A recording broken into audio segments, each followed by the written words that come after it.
Halo, gue Romi. Welcome to Kindle Talk. Dalam sejarah mainstream, Nazi Jerman adalah pihak yang jahat. Nazi ini dipimpin sama diktator Adolf Hitler.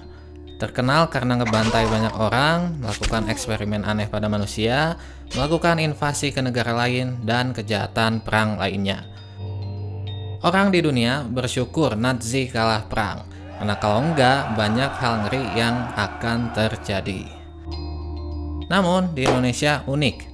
Ada beberapa orang yang pengen Nazi Jerman menang, bahkan mengidolakan Adolf Hitler. Kenapa bisa kayak gitu? Karena Nazi Jerman ngebantai Yahudi. Yahudi musuh Palestina. Indonesia sangat mendukung Palestina. Jadi semacam musuh-musuhku adalah temanku. Something like that. Padahal Nazi Jerman juga nggak pernah ngomong suka sama Indonesia. Dan banyak yang nggak tahu, banyak negatif efek buat Indonesia andai Nazi Jerman menang perang.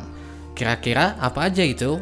Mari kita bahas satu-satu. Indonesia tidak akan pernah ada, melainkan bagian dari Empire of Japan. Kita tahu saat Perang Dunia II, Indonesia lagi dijajah Jepang. So, apa hubungan Jepang sama Nazi Jerman? Perang Dunia II itu terbagi dalam dua kubu sekutu dan kubu poros. Kubu poros ini isinya Jerman, Jepang, dan Italia. So, kemungkinan besar kalau Nazi Jerman menang, kubunya juga bakal menang. Jepang menang perang. Jepang bakal dapetin wilayah jajahannya secara permanen.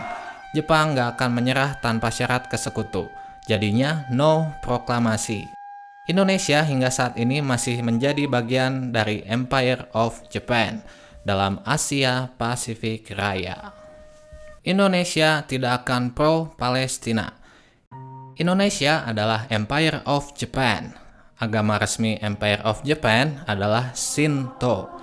Shinto ini menyembah para dewa. Kaisar Jepang direpresentasikan sebagai keturunan para dewa.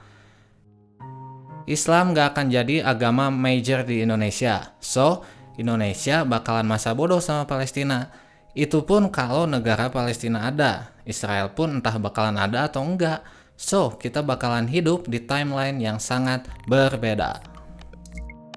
Kita bakalan disuruh say kei-rei tiap pagi, yaitu membungkukkan badan ke arah matahari, sebagai bentuk penghormatan kepada Kekaisaran Jepang. Kultur Empire of Japan yang lain juga bakal diaplikasikan, bahkan yang bertentangan dengan nilai-nilai lokal sekalipun. Yang gak nurut tentu bakal dibasmi. Dan ini shit banget. Rakyat Bumi Putra akan dipandang sebagai manusia kelas 2. Emang gak separah Nazi Jerman, tapi Jepang juga menganut chauvinism. Chauvinism itu semacam overproud sama negara atau bangsa tertentu.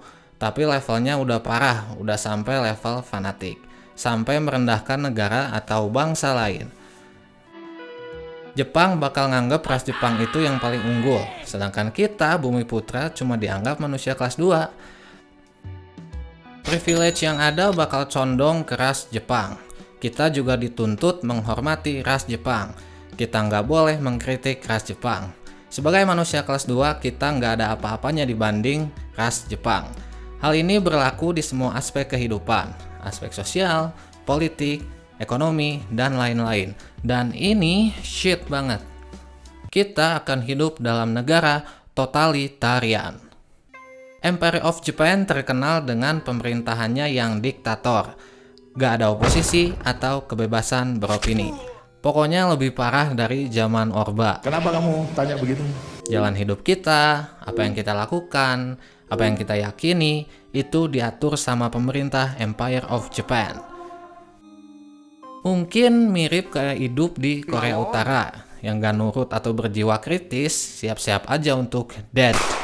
Dan ini shit banget. Oke, jadi itulah beberapa kemungkinan ngeri kalau Nazi Jerman menang Perang Dunia II. Kalau nggak setuju atau pengen nambahin, ketik aja di kolom komen. Jangan lupa buat like, share, dan subscribe. Gue Romi, see you on the next Kindle Talk.